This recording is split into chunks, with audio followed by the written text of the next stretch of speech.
The idea of rescuing is better than buying. Oh, I hate this argument. I really I think it doesn't do. matter. I think you do what the you want. Like, if you want a puppy, get a puppy. If you want a rescue, get a rescue. Like, yeah, I don't think you're doing God's work by rescuing a dog. Walking your dog every single day, no matter what. People are lazy. You don't walk your dogs enough. I'm sorry. And if there's someone allergic to the dog, they leave the house. Also, by the way, I learned recently there's no such thing as a hypoallergenic dog. The preservation of dogs and dogs' future is actually in really good breeding. You don't see well-bred dogs in rescue centres, very rarely. You generally tend to see hobby-bred dogs. How? So I think... Yeah, that's so true. Why has that never clicked before? Overrated, underrated, leaving your car window open during a rainstorm. Wait, what? Oh, yes, I have done that too. Oh well. Oh, oh, I was like, I didn't write that, bro. Oh, fuck. Some dog training topics are really dangerous. Some are really safe, but let's see what ones are overrated or underrated. I'm here with Lorna. Hayden's going to be reading topics. Let's go. Overrated and underrated, treat dispensing toys. Overrated. Oh, I hate them so much. 100%.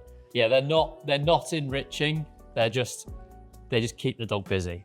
They're like, if anything, they're frustrating. To be Yeah, honest. and they're so expensive, and even if they do enrich your dog, they only enrich them for like the first couple of times, and once they've worked it out, they've worked it out, and then it's just a slow feeder. Yeah, and some of them are just like really arousing. Yeah. Some dogs just go, oh, this is the fucking thing I hit about loads, and it's like, if arousal is up here and the amount of needs you've met is here, like it doesn't matter. Like they're gonna be hyper. So yeah, overrated. Kongs and lickimats. Oh.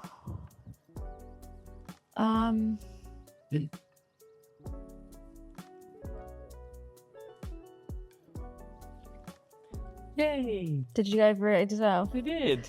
Cool. Yeah, I mean they're cool. They get the dog licking, chewing, but yeah, again, people think they're really stimulating. They're gonna work the dog, but they're not. But they are good for giving the dog dropping arousal, but they're not like game changing. It is just a thing for the dog to do for a bit. Yeah, I love them, but I think people think they're more than what they are. Yeah. So which, to be honest, is that overrated or is it just misinformation? Probably a bit of that. Yeah, well, I suppose that's what overrated means, though, isn't it? Yeah, I suppose. Yeah, so it's just licking and chewing. That's it. Stops there. Retractable leads. Oh, Yeah. I love a Underrated. flexi lead. Really? I absolutely love a flexi lead. I like the ones that are long lines. The flexi giant. Yeah, I like those, but the other ones, I don't know, maybe it's just because I've got a bad experience. I had one that broke once, and I just never did it again. Like, the dog went to the end, it broke, and I was like, You have to have a good quality one. The flexi giant ones are really good. Yeah, those ones underrated because that is just a long line that self-retracts and keeps tidy. So like if your dog is on a long line, guys, you can get retractable long lines. So yeah, I think that are underrated for sure. Yeah. I think the reason why they got such a bad rep is because people just use them in stupid places. Like it shouldn't be used around busy. Yeah, on pavements, Pavements, lots of people, lots of dogs. Yeah, No. yeah. If your dog is like 5 meters out in front of you and they go that way, you can't pull them back onto the pavement, guys. That's not how physics works. You can't pull them left. You can pull them back, which is back along the road. So yeah, don't do it. But yeah, woodlands, fields, everything. Yeah, get a big, like, what do you call it? Flexi giant. Yeah, that's the brand, Flexi Giant. Oh, They're the sick. only good one. All the others are like the corded ones, which are dangerous and they burn and they break. The Flex Giant's really good. Okay, yeah, no, I'm gonna go under it. Taking dogs on runs. This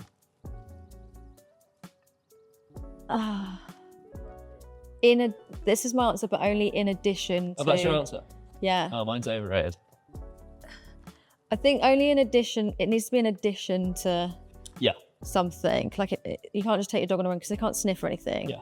But also the act of pulling and stuff is really good. Like my Labrador, we used to run together and he loved pulling and he would be knackered afterwards. He'd have such a great time. Yeah. I don't think that many people run with their dogs, do they? No, but I do know people that because they take the dog on a run, they don't take them on a walk. And Yeah. you have to remember that the reason you're going on a run is to get fitter, and the dog will get fitter too. So there'll be a point where the dog's like an athlete and they're very hard to physically tire out. And also, yeah, all the time our dog is running, they're not investigating, sniffing, doing any like dog stuff. They're not bred to just run. They're bred to run and track and find things and, you know, do certain behaviors. So yeah, overrated. It is just physical exercise. Yeah. I feel like we gone. No, what was that? No, I was going to say, I feel like we both had the same point, but we both come at it from different angles. Yeah. Didn't we? Yeah. Dog treadmills. Oh. Oh. Overrated. What? Why? Yeah. I wrote that one down because there's this page that keeps popping up on my social media of this guy in America who has a van with dog treadmills. They're not motorized, they run when the dog runs. And people pay the guy to come over, get the dog in there and running just top speed. And the dogs do learn to really enjoy it. But I think what people forget is what we just spoke about, to be honest, is it's still just physical exercise. Like it's overrated. The goal isn't to just tire out the dog. The goal is to fulfill the dog, make sure they're having a good life. So overrated, like it's still just physically pushing a dog. They all, you know, they need to like, if it's a whippet, I mean, that will be fulfilling, but yeah, overrated. Yeah, I haven't really seen them much in the UK anyway. I feel like it's quite an American thing. Yeah. Yeah. Breed-specific outlets. I know we were going to get the same one here. Yeah, dude. We're both quite passionate about this, I feel. Even though it is gaining popularity, where people are starting to do more enrichment, it's still underrated. Not enough people do it, so Yeah, but I've never met anybody that does it enough. Yeah, when people do enrichment, it's always sniffing activities, which is great, but not all dogs are bred for that. Like, that's not your dog's out there. Like, this little fucking terrier that we've got here, she'd love sniffing activities. Like, if we did some scatter feeding and like just stuff like that, but she would also like to bite stuff, destroy stuff. And I think until someone learns that that is actually fine, a lot of people don't really want to do too much of it. But yeah, so underrated. People still need to learn more. Yeah, about it. majorly. Unreal stuff. Obedience training.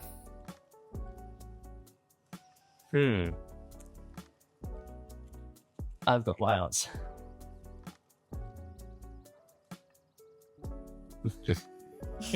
Sorry. You're in a midlife crisis. Oh, I am having a crisis.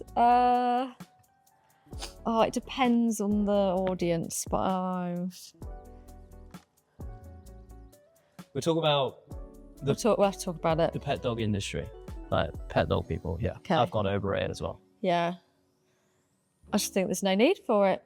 Yeah, But actually, genuinely, we were saying earlier, weren't we? The only thing you need to teach a dog is a recall, really. And yeah, I think it's enriching for your dog, but also I feel like people put a lot of pressure on their dog to have really good obedience, and it really is not that deep. Yeah. That's about it. it is just teaching a dog English. That's what I always. Obedience is teaching a dog English, and if you can understand that teaching a dog words doesn't mean shit. Because like the last topic, outlets. If your dog's not getting breed-specific outlets, they're frustrated to hell. That dog, they know what come means, doesn't mean they're going to listen. So like, you can teach the dog the instructions. The goal though is that the dog can actually listen to them, and that's all a result of how the dog feels. So yeah, teaching obedience is not how you get an obedient dog. An obedient dog is just a dog that is comfortable, happy, willing to comply. And that's not through more training, it's through being giving them a better life. Yeah, that's such a good way of saying it, actually. And I don't think people get that, do they? No. Yeah. Obedient dog doesn't actually come from teaching obedience. Yeah. And Most that dogs, sounds mad. most dogs, the more obedience you do, the less obedient they become. Like you were saying with this little one, if you start getting her doing too much, she just gets a bit frustrated. Yeah. She, like, she I haven't kinda taught her just anything. But like, your agility, wasn't it?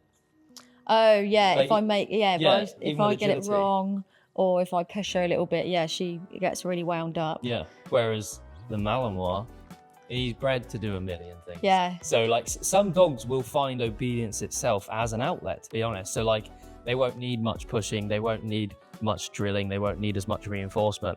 Whereas a lot of dogs, the more obedience you do, they will not like it. They'll get less and less obedient. Snuffle mats. Ooh, what a topic. I'm not going to look at what you put. Is it illegal for me to do that? Yes. Really? I was thinking. What have you? Oh, you've put overrated. Like for me, it's the same as the Yeah, puzzle feeder thing. I'm going to put overrated. Yeah, they are up there as the better ones because they do encourage sniffing. But the problems I've always found is that they're really small. Some dogs are literally sniffing for a few minutes. That's it. And with a lot of them, you can see half the food. Like it's really hard to hide it. Like if you've got grass outside the back of your house, there you go. That's a massive Snuffle mat. Yeah, I think like it's just a marketing thing, isn't it? People just make money off of it. Yes. You can just go outside and put food on the floor. Yeah, no, 100%. I think if you can find a Snuffle mat that's like, pardon me, like the size of this couch, it'd be good. Like for like a really rainy day, you want to get the dog sniffing or whatever. But there's still, I suppose, more ways of getting a dog sniffing in the house. But yeah, it's not like, I wouldn't say it's an essential thing at all. Heel. Oh, overrated. There's walking to heel, yeah? Yeah. Can I explain? What are you going to put? Because I was going to put that. Okay. But the concept of having your dog walk to heel is definitely overrated. Like, you really don't need to have your dog walking to heel. Yeah. But the reason why I'm putting underrated, because it's actually a cool as hell, like really hard skill. Yeah. And if you manage to do that, well, lots of people manage to do it, but if you have a dog that can heal through anything, Yeah. all of those distractions, that's cool. Like, Oh, 100%. that's a really good skill to have. Yeah. But it is overrated in the fact that why? Yeah. Who actually cares? Yeah, it's not like a margin of how well behaved your dog is. No. Because I mean, even with your distraction example, there are so many other things you can ask for as well. Like, can the dog recall around distractions? Like, that's very impressive. Yeah. Like there's, I think it's just getting the dog doing something that's focusing on you around distractions is very impressive.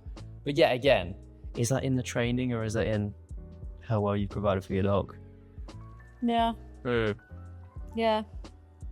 But yeah, it's a funny one, really. It's like, it is really cool, but it is overall overrated. Yeah. It's not like, I think people are told, like, I know a lot of people go into having a dog thinking like that's something you teach all dogs.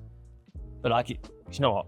Like, if you don't need it, don't teach it, really. No, a lot of people think it's like the most basic behaviour, just having your dog walk next to you. They don't actually realise that how many sets of skills that it takes to have your dog walk to heel. Yeah. it's a lot, and it's a thing that the majority of people struggle with, even like trainers. So yeah. Yeah, no, heel, yeah. Crate training. Ooh.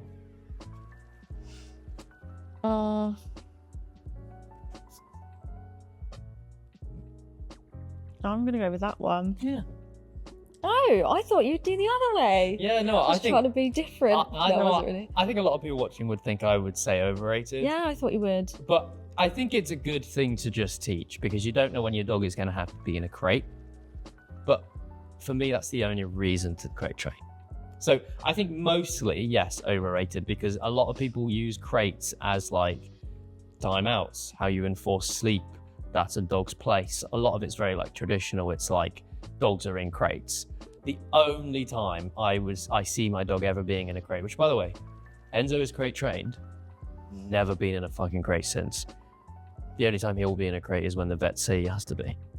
Because it's not needed. But yeah, I'd say it's underrated because I do think most people actually don't teach it because they're like, oh, my dog will never be in a crate, so why teach it? I'm like, well, you never know when they will be. Yeah. I think a lot of people feel bad about it, don't they? Especially if they've got a young puppy.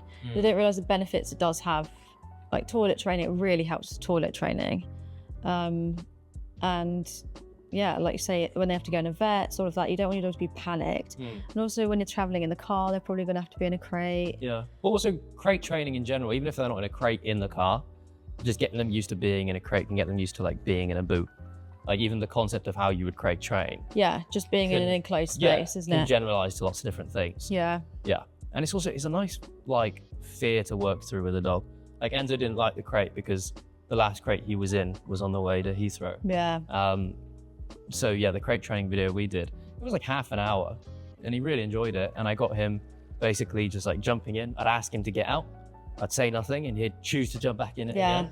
And then you just add duration. But it was a lot of it. It's just like walking through people how to get used to like the noises and the movements of it, and reading the dog. I think it's just a nice thing to teach because it's a very low risk fear that people can work through with their dog, and you can learn a lot about your dog working through fears. Yeah, well put. The you must be the leader mindset. Oh, Overrated. that's quite obvious, isn't it? Yeah. But I said leader. Some are not always, because I've seen trainers that don't promote the whole be the alpha thing, but they do promote the be the leader. Like the fact, like the thing I hate about it is that some trainers say your dog is pulling, your dog is jumping, your dog isn't listening to a recall because they don't see you as a leader. That concept is very overrated. It's not like a lack of respect. That's a concept us humans made up. I mean, all the videos we've made today, that's why your dog has behavioral issues like stress, frustration, hyperactivity, anxiety, fear, pain, diet, learned behaviors. Not seeing you as a leader is not one of them. So yeah, overrated. It's just people not knowing what to do. So instead they use overbearing control to get that dog behaving. Nothing to add. Sorry, I'm like over-explaining everything. I thought what you were going to say was some trainers, some are like dominance, I'm the leader. Yeah. Whereas some people like nowadays, I see a lot more people saying, "Oh, be the leader," but like kind leadership. So like, you help your dog through every situation. So you ask them to come back. You don't just like let them get on with it. Yeah. I think it's weird, isn't it? All these new sayings and words that there's just buzzwords, isn't it? The different people that you hear people saying, and they mean it in a different concept, and it can be so confusing. Yeah, I think a lot of it is just marketing though. Yeah. Like everyone's trying to find a concept, trying to find an angle, and they're just doing the same stuff but with a different name. Like I get like I'm not saying you shouldn't be a leader. What I'm saying is you already are. Like you decide when and where that dog eats, sleeps, drinks, goes out, toilets. Every single aspect of that dog's life has been controlled by a human. What makes you think trying even harder is going to change? Like the dog sees you as a leader. That's why like a lack of leadership isn't the reason why the dog is misbehaving. It's bullshit. They just don't understand. Yeah, it's made up by control freak dog trainers, but most dog trainers are control freaks, like we are. It just happens. Speak for yourself. It's a natural thing, but some dog trainers really let it get to them. Dog parks. Oh. Dog parks. Dog parks. Very American. Very Is there American. such a dog park in the UK? I don't think so. Well, obviously it's going to be Overrated. I would never in a million years send my dog to one of them. No. From what I've seen, I've not actually been to one, but what I've heard and what I've seen, it's just like daycare. Yeah. Well, I wouldn't even go to a park in this country if I saw there was a gazillion dogs in it. No. Like it's just an area with sentient beings all filled with emotions, wanting different things, not wanting certain things, and you just got to make sure your dog's dealt the right cards. It's like, I'm just not going to deal with that. There's too much. So we were talking earlier about predatory drift. Just loads of really aroused dogs constantly practicing behaviors with dogs. Like some dogs are going to get frustrated. A dog's going to push a button and it's like, what that? And also that's not a dog walk. You shouldn't go out and go, that's how my dog's going to spend the next hour. But it's weird, isn't it? Like you think about it, like when would, like if we flipped it into human terms or like into like our world. Yeah. Imagine if we were like, right, let's do the outing for the day. Yeah. And you put us all in a space and we all socialise with each other. Imagine if you done that to kids to socialise them. You just bizarre. You wouldn't send a look kid at all in. the crazy kids. That's your outing for an hour. Yeah. You're done for the day. Now I'm going to get on with work and ignore you. Yeah, it's just bizarre. Yeah. But no, you take your kids to the woods and you show them water and rocks. And you let them climb things and explore things. Like, that's cool. That's what you do with your dogs too. But, I mean, you don't need woodlands, but, you know, I think, dogs have feelings, passions, needs. They get overstimulated. Yeah.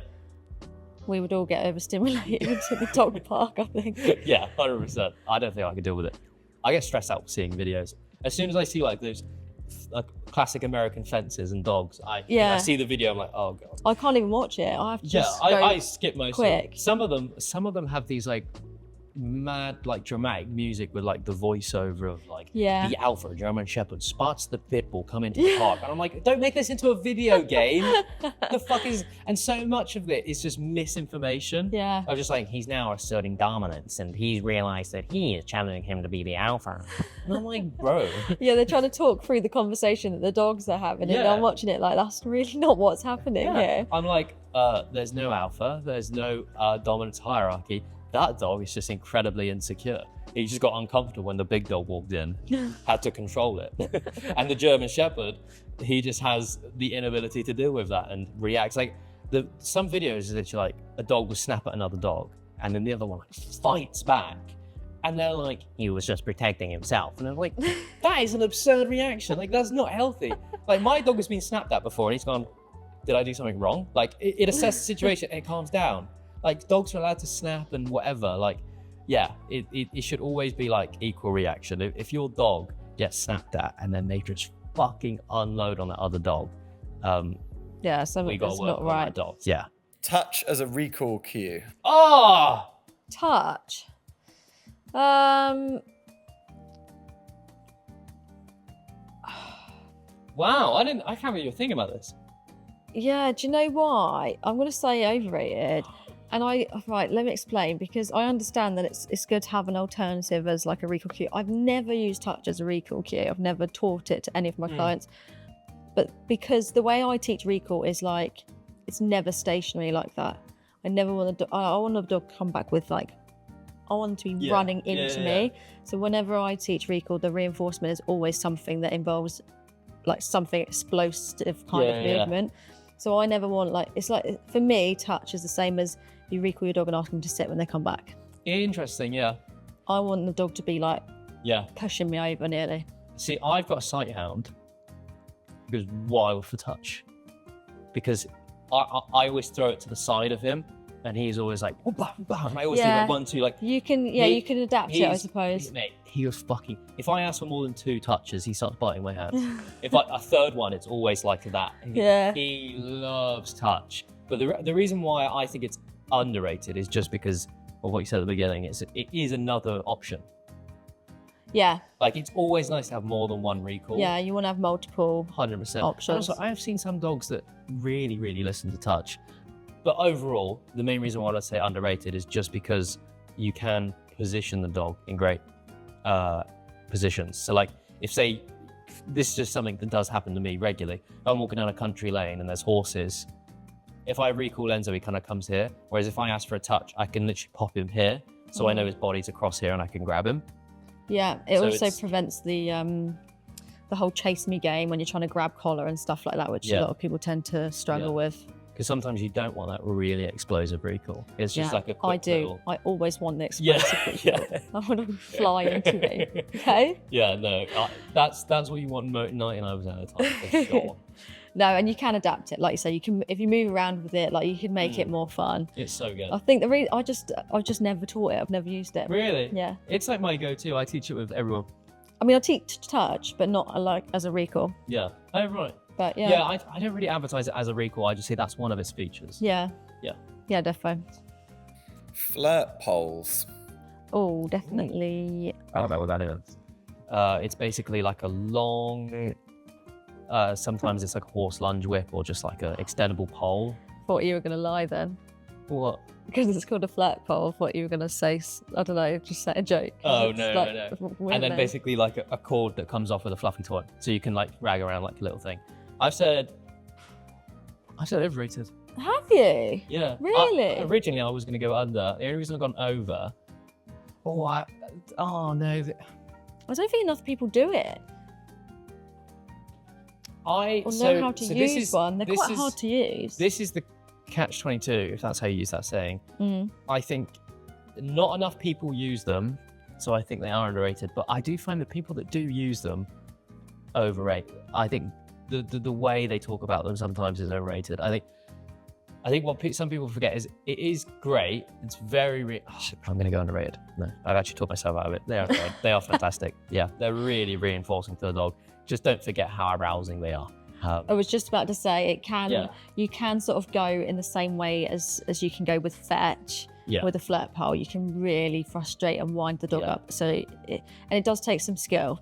Yeah, 100%. And I think sometimes people have the tendency of doing too much and letting the dog getting bored all the time because they're like, oh, this is great, I'm just going to do loads of this. You always want to make sure you stop while the dog is still having fun, like introduce it well. But yeah, I do think a flirt pole is great. They're just not like the thing that's going to make all the difference. Unless you got to whip it. Yeah. Dog TV / background noise for dogs. That one, sorry. Yeah. Sorry. Overrated. I mean, studies show that it has helped. It can decrease reactivity if you're playing like soft rock or reggae, that can help decrease reactivity, make dogs rest more, but that's kind of as good as it gets. It's like, that's it really. Yeah. It can just help some dogs. It's not a solution.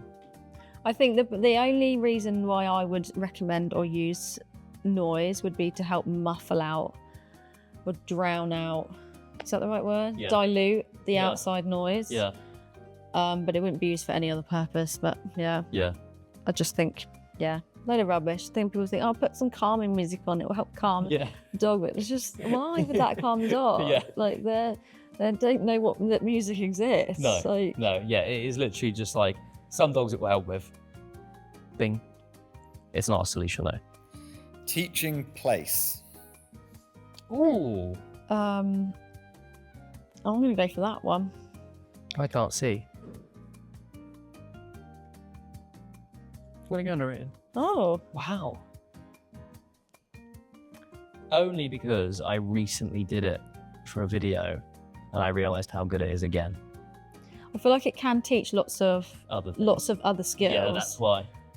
But the moment I went to pick the card, I thought, have I taught my dog place? No.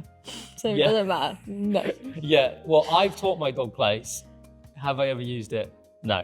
But like some people will, like if you're doing herding games, if you've got a herding dog, like sending the dog to mats and everything would be great. If you want to teach your dog to go to a place when the door opens, like you can do that. Like it can be useful, but I've gone underrated just because the art of teaching place, if you're doing it, if you're shaping it, rather than it's quite luring. fun if you shape it. Yeah, it's a really good problem-solving activity. Yeah. And you can also practice sits and downs, impulse control, stay, release cue, eye contact. You can pair loads of stuff together. But I suppose that's not really teaching place. So. Yeah, and you can also with it, you can. So some dogs, especially the really food motivated, they want to be magnetised to where the reinforcement comes from. As if you've got treats and you're always giving your dog treats from you, and they're like stuck to you like glue. Whereas if you teach them a place, you can start shaping them doing behaviours away from you and not being so like. Oh, that's true. That's on really you. good, actually, yeah. Because if you have a dog that's like trying to snatch at your treat pouch and stuff you know.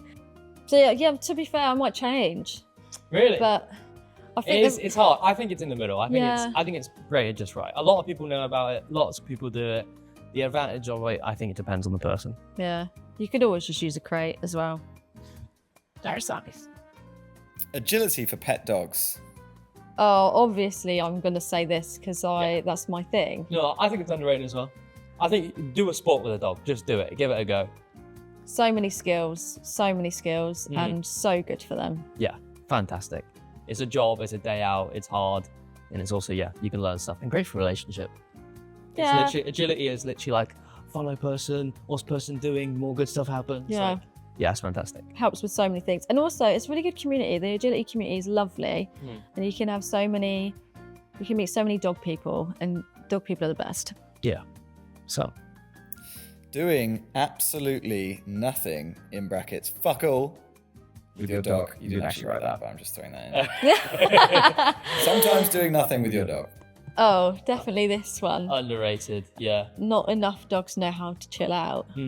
But even what we talked about earlier, where a lot of behaviours are just from repetition, a lot of dogs go out and they repeat the same behaviours again and again and again, and then as the months or years go on, it gets worse and worse and worse.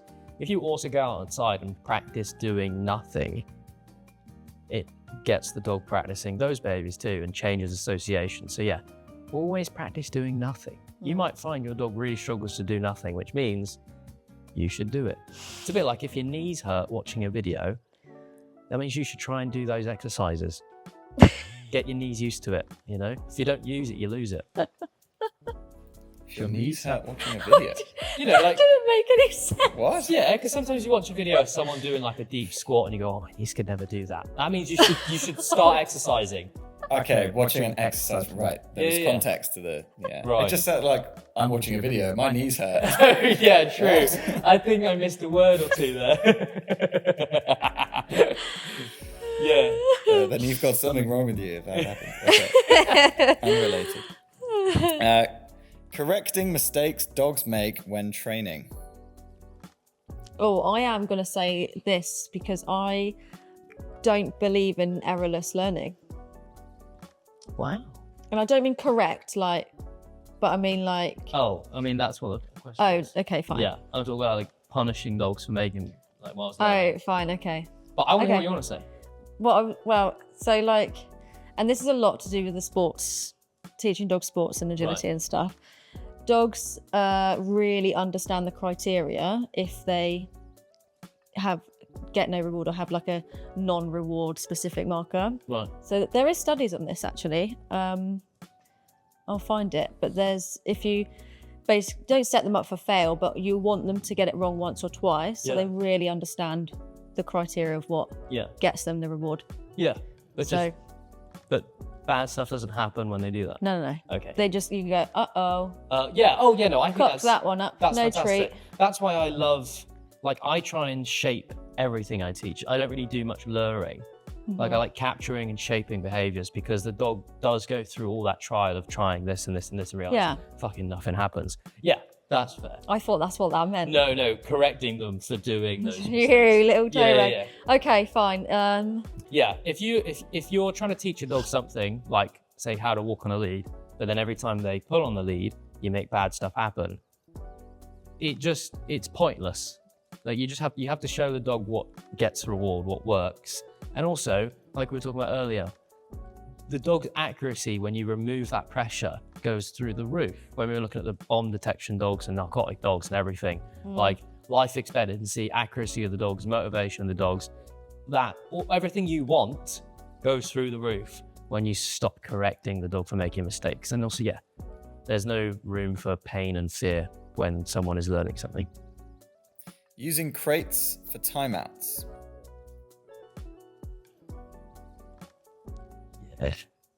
Yeah. Punishment timeout, this is, yeah? Yeah, 100%. It shouldn't be used as a punishment. That's not a bad place. It's a nice place. But even, I think enforcing sleep's not amazing use of a crate. Sometimes it is, but some people get stuck in this pattern of doing it like the whole dog's life. Yeah, I And would then agree you with have that. you have these dogs that when they're not in the crate, they just cannot settle. They can't regulate themselves.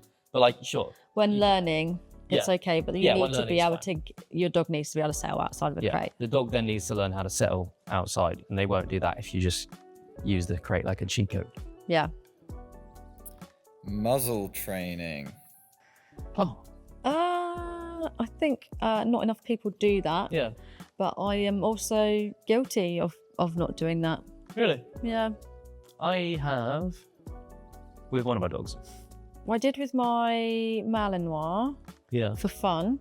Yeah. why I Really, did my that, but- Labrador probably needs it more than Really? more than he ever did, which is funny.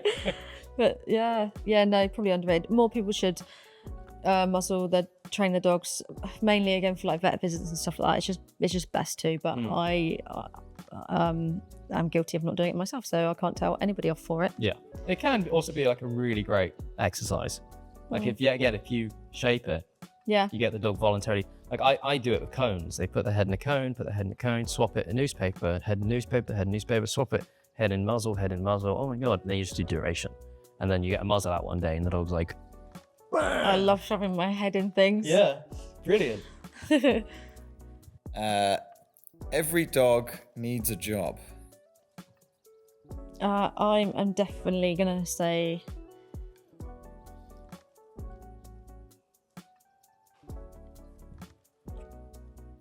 Underrated. Yes, sir. I just think they do. I just think people don't do enough with their dogs. They just walk them and it's so rubbish. Yeah. And yeah, this just goes back to breed specific outlets. I think every dog needs to have a purpose Yeah. to be fulfilled. Yeah. The only reason why I hesitated is because I don't think every dog needs to be like worked every single day, like they're a working dog. But the concept of like giving a dog a job is just like the dog needs something to do every day. That is what I would class as a job. So like if every day the dog has some great tug time, like say if they're a terrier again, you've got some great tug time, or you do some good agility, investigating and outside exploring, like that's a nice life with some jobs. Or if, as opposed to just like we go out and we walk and we let the dog do that and then, oh, why have they got behaviour issues kind of thing. So yeah, the dog just needs stuff. Yeah. They need stuff. Calming supplements for dogs. Oh, Yeah, I'm I gonna think go. it's such a marketing, Yeah, money making yeah. rubbish. The only one I found is good is NutriCalm, but that's only because like its sole purpose is yet again to just help decrease serotonin. Same with diet, really. But a lot of them are just rubbish. I've heard some people say that they've had positive effects from them, but I don't quite feel like it's enough for us to be selling in the shops to everybody. Yeah, 100%. Like it could literally just be poor judgment. It Yeah. could literally be like they gave their dog some calming treats, but what they didn't realize is they also gave the dog a bit of a day off that day, and all they were dealing with was an aroused dog. Yeah, So, or like, placebo effect. Yeah, unknowingly they gave the dog decompression time around the same time they had calming treats, and went, wow, these are amazing. Yeah. But if they just were educated in arousal, they'd realize actually what the original problem was. Because yeah, most of the time the issue's arousal. The dog's just hyperactive and stressed. So giving them calming treats isn't going to do anything. Nice. Following breed stereotypes like good with kids. With that good with kids example, definitely overrated. Yeah. But That's the type of stereotypes I was on about. oh, fair. Okay. Yeah. The stereotypes of like, and terriers like biting and destroying things. Yeah, you can follow those, they're great. But yeah, the types where they're like great with kids, confident around dogs, good house pets, like that stuff is bullshit. Yeah. That is all dependent on your experience in life. If a child came in right now, I said this last time when Amelia was over. If a child came in right now and punched your dog would not like kids. So, yeah. But if they came in and gave them some chicken, she might love kids. But the internet might say that they're terrible with kids. So, yeah, that is all based on personal experience. So never follow that stuff. Whereas genetics, when it comes to breed instincts, they're usually quite accurate. This is just a quote. Your dog needs to see a vet first before any behavioural work. I'm going to say no because it said before any behavioural work. Yeah. I think if it's to do with reactivity, any sort of barking, Aggression type behaviours. yeah, anything that's to do with like the dog would be described as fearful or anxious. Vets. But no, not really. Online dog training. Obviously, we're going to say this, aren't we? Because we're both online dog trainers. But it is still underrated. I do think it is. I think people think that are sceptical about online dog training, and I think it's because they don't feel like they're going to get that one-to-one or those results that you do in person. But it in fact, well, I don't know what. Do you do one-to-one online coaching? No. So I do one-to-one online coaching. I find that because of the way that I have my package, my clients end up sending me videos and speaking to me every single day. So whereas in a one-to-one in-person session, I will see them for an hour, but I'll only see what I see in that hour. I won't see everything that happens in between. Yeah. And really, the people's problems are the everyday stuff. Yeah. So the online training I have found works better than the in-person stuff. Yeah, 100%. And I also find that obviously a lot of my help is online lessons, so I don't even talk to most people. but my God, the reviews. Like, I call out myself. I do it in the events I do. I show people old reviews of when I was in person. To be fair, not as good of a dog trainer either, but a lot of stuff that people get in person, because you're so limited on time, it's like 1 hour a week. You're only really able to get enough information half the time about that issue there and then you have to wait, and it costs loads of money. And I don't really think there's a lack of quality dog training. I think there's a lack of quantity dog training. So like, for me, I look at the data, and the average watch time in people's first 30 days is 16 hours. Like, where the hell are you going to get 16 hours of learning from in person? It's going to take you months and so much money. So yeah, I think people are just able to learn about so much more. And because of that, I compare the reviews, and people now talk about how life's changed, diet changed, rest has changed, relationships changed. Whereas my reviews when I was in person, it was always just about this one behaviour is gone now. Yeah, you're right. And it's a good budget option as well. Yeah, 100%. So it's more affordable for a lot of people. Yeah. And yeah, I think, like you say, you can teach them a lot more. And also, you won't forget anything then, because like, as a dog trainer, if I see somebody in person, I'll probably miss things. Whereas if I created an online course, I make sure I don't miss anything. So it'll all be in there. 100%. And also, even people watching on the website, they can revise as well. Yeah. You don't have to pay loads. Yeah, that's underrated, defo. Yeah. Daycare for socialization. Overrated. I spoke about this earlier. Yeah, just terrible. If it's small groups all day, then yes, there's going to be less crazy dogs. They're going to have time to rest. They're going to have time to do other things. Whereas if it's big groups, there's always a dog that wants to play. It becomes really arousing, and especially if they're only there for a few hours, all they're going to do is play. And you're just going to create a dog-obsessed dog. Hard agree. Lovely. Nice. The idea of rescuing is better than buying. Oh, I hate this argument. I really think it doesn't do. matter. I think you do what the fuck you want. Like, if you want a puppy, get a puppy. If you want a rescue, get a rescue. Like, yeah, I don't think you're doing God's work by rescuing a dog. And the preservation of dogs and dogs' future is actually in really good breeding. Yeah. Yeah. Wow. I'm stealing that. That's so reason true. why you don't see well-bred dogs in rescue centres. Very rarely. You generally tend to see hobby-bred dogs. Wow. So I think. Yeah, that's so true. Why has that never clicked before? Yeah. Yeah, that's so true. I love a good breeder. I do. To be fair, I've always spoke about how much I love a good breeder. Honestly, you get a good breed, that dog turns out good. Yeah. But yeah, getting I rescued, and it was really rewarding, and it was really great. But next dog I'm probably gonna get a puppy. Well, yeah, well-bred, nice dog. Yeah. That's what I wanted, and actually she's an absolute dream. No dogs allowed on furniture. Oh, Overrated. obviously, look. Yeah. There is no benefit. Full stop.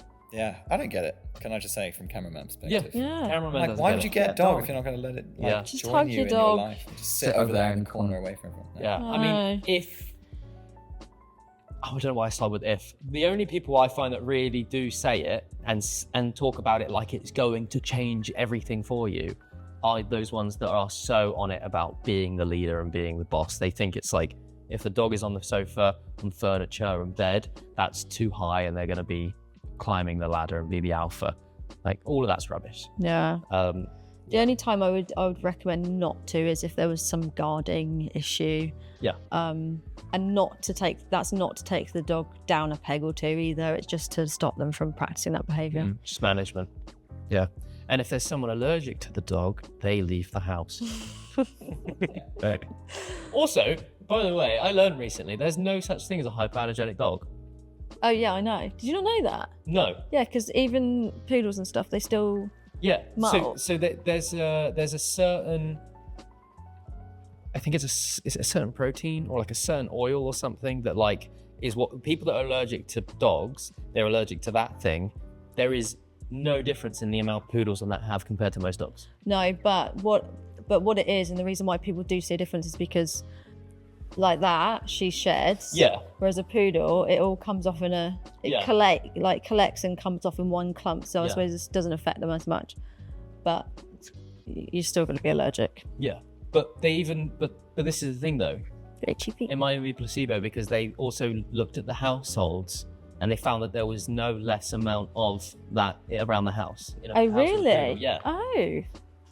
So they looked at the house and they looked at the dogs. Oh. There's like a local what they called, like ability dog training place on the island, and they like trained like a labradoodle for an allergic child. They what? As a kid, they do like dogs for. I'm not going to say. I can't say. I'm not going to say their name. But they train dogs for children with struggles. Yeah. And there was a child with a dog allergy, and they trained a like labradoodle or poodle. Might have been. Oh right. Might have been pure For poodle. him? Yeah, because he's got allergies. Sucks to be him. Hope he's itching. Well, the dog's going to be trained really hard for about 3 years, and then. Yeah. You're going to live with that kid and go, oh, Mum, I'm still itchy. Yeah. Overrated, underrated, leaving your car window open during a rainstorm. Wait, what? Oh, yes, I have done that too. Oh well. Oh shit! Oh shit! I was like, I didn't fucking write that, bro. Oh fuck! That took way longer than. Do that. She was so concerned. She's like, "What are you doing?" There was a rat. You missed it. Missed Oh the my rat God. dog. That's very important. Puppy parties at the vet. Oh yeah. Can you give me, what do you mean by puppy party? So vets have like an hour slot where puppies come over and mix together before they're able to go out. I thought it meant like puppy goes to the vet and has like a great time with the vet. No. And then they go again. No. In which case it would be that. But Yeah, no, that's brilliant. No, puppy parties are like, some of my local vets basically. I don't think it's just around here, but yeah, they have just like, oh, puppies, you can all come over. We've got an hour. You guys can all mix. Yeah, again, it's the same with daycare. They're just seeing dog, being able to just mix and go crazy. It's not needed. Quality over quantity. It's good that you get like a few great interactions as opposed to twice as many crazy fun ones. Letting dogs figure it out during play/social interactions. Yeah. I'm confident on this one. I'm going to say, are you actually confident? Is it? Yeah. I'm going to say that one. Same. Oh, I don't like, it's hard this one because I don't mean, there's some people are like, oh, they'll be fine, let them off, let them get on, let them sort it out. And I don't mean that. Yeah. But dogs do need to, I feel like we are at the moment, we're in a bit of a trap where everybody seems to just micromanage their dog all the time, and they need to, it's okay for them to get snapped at. It's okay for them to snap at another dog. Yeah. Obviously Also, not to extreme, but yeah. they need There's to also nothing we can do, by the way. Like, when it comes to your dog learning how to approach, mix, ask to play, stop play, communicate they don't like stuff, we can't fucking teach them.